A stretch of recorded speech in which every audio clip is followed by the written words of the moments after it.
Well, g'day everyone. How are we all this afternoon? Ben, it's Bryce? that time. G'day, mate. How are It's you? that time. I'm Time great. again? How are you? Good, buddy. Yeah. Good. Hey, for those folks who've just joined us, I'm Bryce Holdaway. He is Ben Kingsley, and we are the hosts of the Property Couch podcast. And what we've been doing now, Ben, this is the 5th week we've been doing it. Yes. We've been reading out all of the chapters in our best-selling book where we sold well over 20,000 copies. And so today we're up to a formula. We're gonna dish out a formula today. Big one too. Which is pretty exciting. But I'm just going to quickly tell you the other chapters that we've gone through, Ben. Yeah, sure. 'Cause that's first chapter was building your own base. Got that? You did that one? No Yep. problem. Second chapter was the psychology of investing. Yes. Now this will test me if I can get to the pages quick enough. Third chapter was the 5 essential steps. Yes. You remember that, don't you? And then the fourth chapter, Ben. I'll tell you what the fourth chapter is. If I can turn the page, here we go. The fundamentals of investing. And now the 5th chapter is the property investment formula. So what we're doing, folks, is instead of just going and reading through the book word by word, we're actually just pulling some of the anecdotes out, Ben, and giving a few behind the scenes on what it was like for us to write the book, bring it all together. And what's really interesting is we wrote this, said this a couple of times now, Ben, we wrote it back in 2015, published in 2016, and the concepts stack up in 2020, don't they? They do. This, and you get this formula right, job done. Because it really encapsulates everything in terms of what you actually need to do to invest. So chapter 5 is sort of the centre of the book, and it's sort of the pillar that holds the whole book up. How's that? Did you like that? Did you like Yeah, It's like the centre of the book that holds the whole thing up. Fulcrum. Yes. That's the fulcrum. All right, let's reveal the formula, Ben. You want to kick it off? Well, what is A.B.C.D? Yes. Well, asset selection is number one. That's the A. Yep. Look, It is. Yeah. asset selection and the focus on asset selection is not all properties created equal, Bryce. So we do know that you can't just pick any asset and go out and buy it, because if you do that, you're not necessarily going to get the best optimised return that you're looking for. So we talk about asset selection in terms of with every different marketplace and sub-marketplaces, you want to be going after the assets that are going to give you the best return based on also your needs. Now, what I mean by that is it's all well and good that if I have $500,000 to spend and I could comfortably afford a loan for that figure, that I would try and get the asset that gives me the highest return possible. But the reality is, in some cases, so many people are reliant on the income that comes with that asset that sometimes they've got to hedge their bets a little bit. So we talk about different types of asset selection. So we've got high growth assets, we've got balanced assets, which gives a nice blend between income and also growth. And then finally, we've got cash cows, which are really focused on yield play. So it does depend in terms of what your overall strategy is. But what we really want to focus in for asset selection is trying to minimise the risk in terms of buying an ordinary asset in an ordinary location. You're right, Ben. What we wanted to do is, because the challenge with some books, Ben, is you can pick up a book like ours, like any of the other property investing books on the marketplace, and you can actually go, all right, well, it says to buy property, and property doubles every 7 to 10 years on average, so therefore all I've got to do is go out and buy a property. And we want to actually dispel that myth, and we want to do that right now, that just by putting your name on a title is not enough. And it actually is probably the number one rookie mistake that people actually make. You'd agree, Ben, that the idea of buying an investment property is for a lot of people a bit of a stretch anyway. So the thought of buying an investment property is an emotional process that they need to go through to actually expand their mind to do it. And then once they've done that, it's like, okay, let's just get a property. Whereas we go to some lengths, and even on page 107, but let's see if I can the asset share that. selection framework. Yeah, it's just got to come into focus. No, not quite. Just hold it there for a second. No, still nothing. Okay. Well, basically on that page, let's there is a step through framework. it. Yeah, we'll quickly step through it. We go from the micro to the macro to the micro. So we start at state level because one of our biggest bugbears is, and we get asked a lot, don't we? What's your opinion on the property market? It's like, well, which property market? So we need to go, are we at which state or territory level? Which is moving in the particular part of the cycle? And therefore then drill down and go, okay, I've identified if I'm a borderless investor, I'm going to be in Queensland or South Australia or Tasmania. and then we have to go down to suburb level because we say it all the time on our podcast, Ben. Location does 80% of the heavy lifting. So if that is true, we actually need to look at suburb before we look at property, right? Yeah, you do, and you need to understand the laws of supply and demand in a big way here, right? Because you can also still potentially do the right searching after you've done your research, because that's the other thing we also talk about. Searching is not research. You got fundamental research is all about getting to the understandings of demand and supply, but you can then identify a suburb that's showing really strong interest, but then go and buy a silly asset in that suburb. And from our point of view, that would include a medium or high density product that could be replicated easily in a certain location. So you've got to be very particular about the asset, because ultimately what underpins the value of the asset is the land.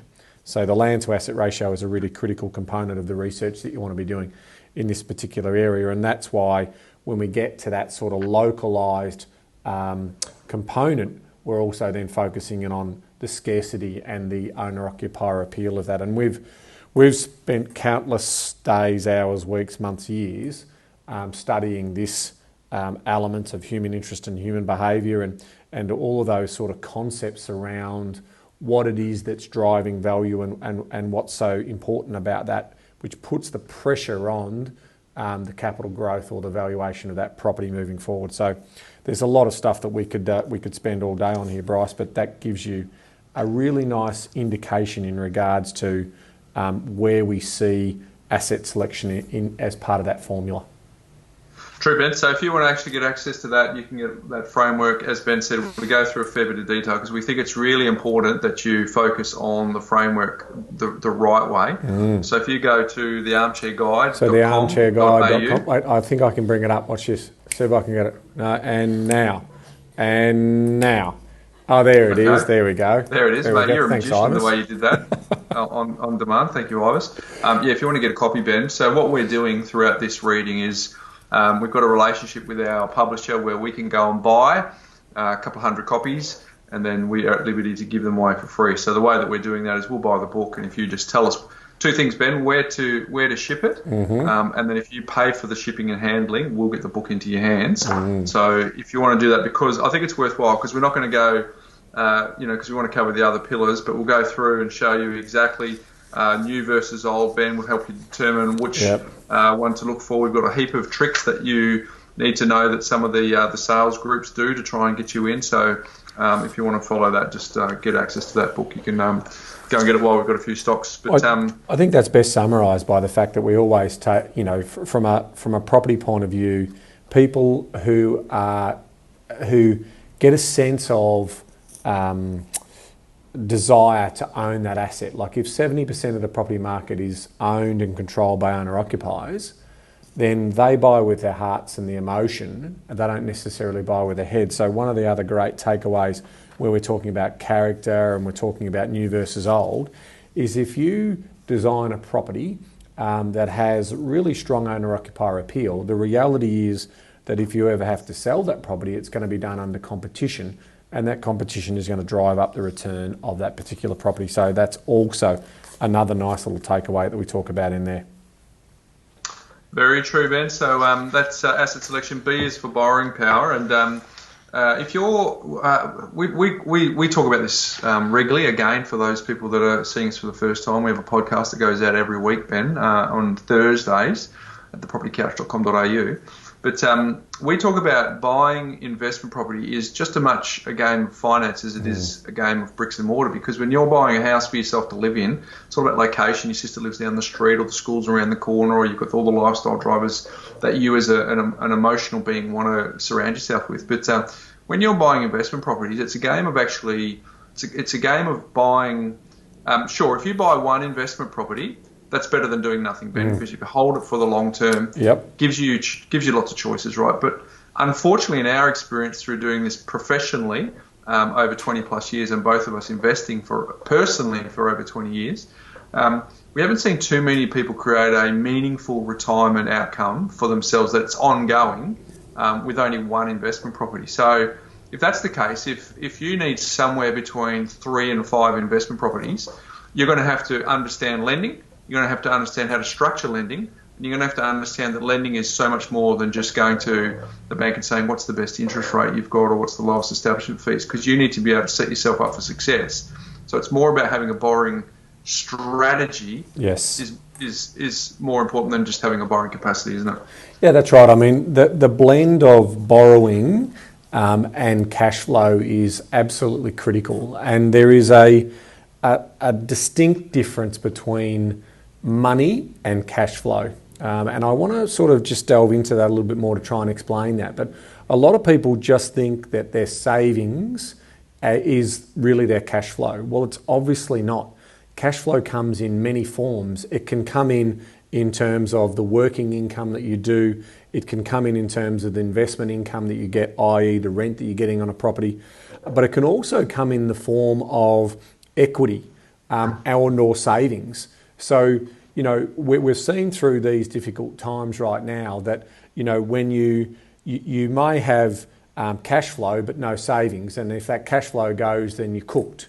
All right. So what you need to be able to do is get that blend right in terms of releasing that equity, having those buffers in place, and making sure that you're segmenting your borrowings correctly so you can separate deductible debt from non-deductible debt. So there's a blend of things that are going on between borrowing power and coming back to that point that I was making around cash flow is not necessarily just money management. Cash flow is buying yourself time and understanding the fluctuations that occur during that piece. And the borrowing power is about going to the bank with your income story and getting that amount of money that you need to be able to facilitate the execution on accumulating more than one property that Bryce was telling you about. So if you think about it like that, what we're basically saying is the accumulation of 2, 3, 4 really good properties can set any typical Australian household up for life as they go through that. But if you don't set it up correctly and you don't have then that access to borrow that money, then you won't get there. So that's why borrowing power and borrowings are a critical element of the property investment formula. Very true, Ben. Second pillar is B for borrowing power, and concepts like how much deposit do you have? Are you going to be cross-securitized? Do you know what lender's mortgage insurance is? Should you have a variable interest rate? Should it be fixed? What about offset versus redraw? There's many concepts that we need to be understanding and work out what is better, what allows us to make sure that we maintain the maximum tax deductibility, what means that we're actually reducing an expense rather than earning an income that's tax payable. All these things come when you start to drill down on some of those concepts around, as I said, offsets and redraws. Yeah, so leverage, productive debt. So that leverage is really powerful. You can then understand and appreciate the benefits of cash on cash returns, which we talk about in here. But leverage, is a powerful thing. It also carries risk with it. So you need to understand what you want to leverage into. So we always talked about, people often have talked about good and bad debt. We actually talk about it more as productive debt and bad debt. So we want to take on leverage to control the bigger assets so we can be in a position to get the appreciation on the higher valued asset. So all debt is challenging, but if you use productive debt to be able to get you to where you want to get to, it's very powerful. So that's why borrowings is our second critical pillar, Bryce. Property investment formula, Ben, is made up of A for asset selection, B for borrowing power, C, Ben, for cash flow management. And we think that we're really proud of the contribution that we've been able to make through the Property Couch into this particular pillar, because we've introduced the Money Smarts program, Ben. We've introduced the fact that you need to plan to become what you plan to become. We've talked many times about, okay, it's not just about acquiring properties without any end goal. It's about going, okay, where's my line in the sand? What do I want? How much do I want? We talked in one of the earlier chapters about the 4 foundational levers. Well, that forms part of our cash flow management. So we go, okay, if I'm actually chasing, as our book says, Ben, $2,000 a week, but for some people it's $1,500, some people it's $3,000, some people it's $1,000. So it's anywhere where you want it to be. But if we know what the end finish line is, we can actually then put a plan in place to go, well, this is the reality of where I am right now, and this is the strategy that I need to take to actually get to where I want to go. And what for you, Ben, being that 4 years older than me, seems I'm so much younger than you. Oh yeah, just a pup.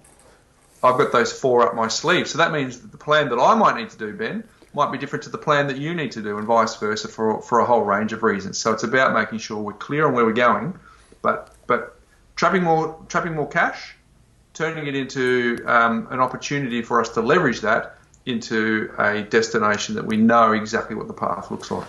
Bryce, if there never has been a more important time that's really shown up in this country about people's ability to manage their money. We've seen it evidenced in terms of not saving for rainy days.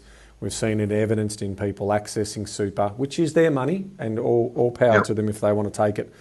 But it just highlights that budgets don't work, and this is one of the first times we've talked about. We had the foresight of understanding that from the late 2000s when we were teaching people how to budget and they weren't budgeting very well, and then we implemented the Money Smart system, which is a rules-based system that gets people into that sort of formula. So it's absolutely critical if you're going to invest in property, you need to be organised in regards to your money management, because you're going to be taking on debt, and debt is dangerous in the wrong hands, and it can also ground you out if you don't do it very well. So from that point of view, I'm really pleased that we made sure that we weren't just talking about leverage and buying properties and that's all you need to worry about when it comes to property investing. It's not the truth. The truth is that there's 2 other critical components, and that is obviously cash flow management, and then the final element that we're going to be talking about in a moment forms that piece as well. So I'm really pleased that we rounded out the truth and didn't just focus in on the sexy stuff, which is the buying of the asset and basically getting the money and bragging about how many properties we've got.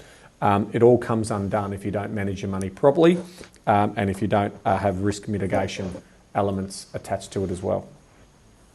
Yeah, cash flow management's the hardest bit to get to, Ben, because you're actually having to deal with the future in the present, aren't you? You're trying to deal with an outcome where you're creating a passive income. Here we are in 2020.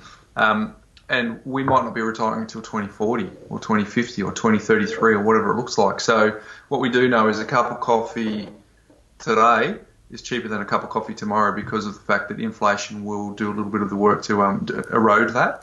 So that really is where not only do you need to know the moving parts, but you also need to be able to project into the future and bring it back. Now, there are some one of our business partners, Michael Pope, is very, very smart at that sort of stuff, Ben. So it's allowed us the benefits of being able to do that, and our clients get the benefit of that wisdom and that experience. But for most folks, it's really, okay, well, I can put a cash flow management in place for the next 3 years, but it's really about the 37 years after that, Ben, which becomes the challenging part. Yeah, I mean, if cash flow management is about getting a return on your money and making your money work as hard as possible for you, if you master that component and then divest yourself of that surplus into accumulating assets, whether it be property, shares or other elements of that, you are going to be well served in terms of having buffers, having emergency funds, and being in a position to give yourself some financial peace of mind over the longer term. So a critical component of the property investment formula, and that's why I'm proud that we made sure we put it into our framework when we originally developed it in the early 2000s. Now, folks, Ben and I are reading from Chapter 5 of our book, The Armchair Guide to Property Investing. So we've been doing this week by week, and we're pulling out the property investment formula today. We've done the A, which is asset selection, B, borrowing power, C, cash flow management. Before we go to D in defence, Ben, if anyone wants to play along at home and they don't have a copy of our book, Ivis will pop up on the screen now, that you can go to thearmchairguide.com. It's been on the screen all that time, which is really nice of Ivis. Thank you, Ivis, all that for time? doing that work. Yeah, it's great. It's beautiful. She's good. She's good. She's good. She just knows. So if you want to everything. She does. If you want to get a copy of that, feel free to go to that website. We'll send it out to you. Just tell us where to go.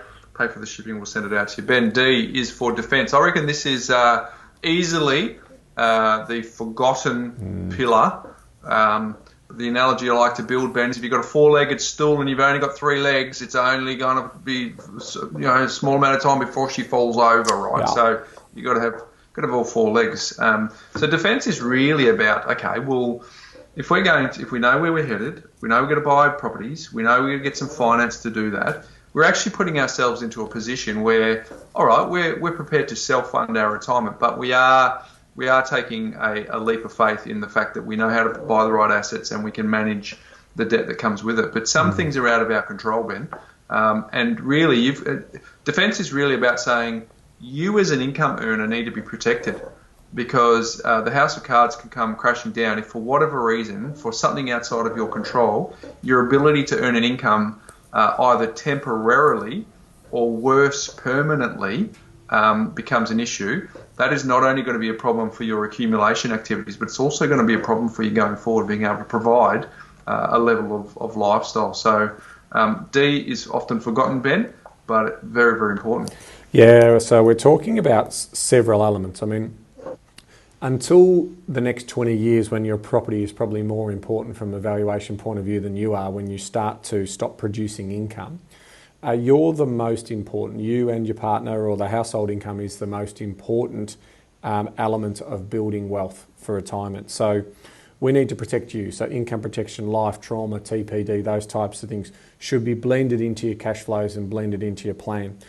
In terms of, from a property point of view, yes, we insure our car, but in reality, their cars are worth nothing these days. We absolutely need to insure the property, the building, the contents, and of course, when you do get pandemics like these types of situations, you also need to be insuring against the tenant in terms of loss of rent or damage and those types of things. So mitigate that risk, mitigate the tenant risk, mitigate the property risk, and you can understand where we're going with this. And then the other one that we sort of round this off in terms of defence, and that is surround yourself with a team of experts who can bring it all together for you and spell it out, who spend their time doing this work. And I was talking to a very successful mortgage broker the other week, Bryce, and he had a great analogy around when you're starting to play sport. And you know, we've used an analogy before about the coach is the most important thing, but isn't it interesting when you're socially playing, you spend less time practicing. When you actually become an amateur and just do social sport, you might train once a week. And then actually, you know what, as you get to a better grade, you start to train once to twice a week. And so you start to build that up. And then when you get to the professional ranks, you actually train more than you play. Well, that analogy sort of rings true for advisors. They obviously practice what they preach, the good ones do anyway.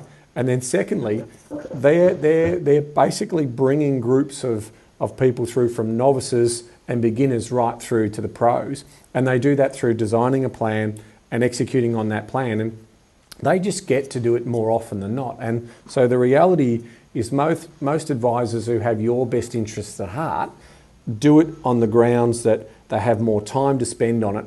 And no matter how quickly you try and catch up to them, the reality is that they're going to have the 10,000 hours to get their expertise level up better than anyone else. So it's always good to lean on that expert team around you, which consists of a property investment advisor, an accountant, an investment savvy mortgage broker, the conveyancers, the building inspectors, all of those types of people, the buyer's agents who execute on the asset selection. And you round all of that out and you have this A team, this team that is going to deliver the goods for you as you invest in property. I like it, Ben. I like that coach analogy. It's always good to try and draw a picture. The other one for defence is really about the old-fashioned castles that have the moat around them, Ben. Yeah.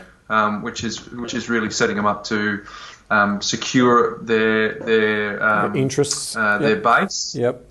From anything that's going to attack. So there you go, folks. The Property Investment Formula is Chapter 5 of our best-selling book here.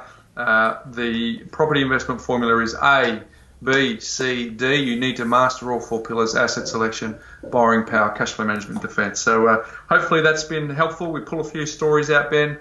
You and I get to revisit some of the evergreen concepts that we wrote about 5 years ago to just prove that they still stack up, not only in 2020, but they stack up in a pandemic as well. So we'd love for people to get their hands on this, Ben. So thearmchairguide.com.au is where you can get that. We'll send it out to you. We have a podcast also, Ben, that we do each and every Thursday, so people can check that out at thepropertycouch.com.au.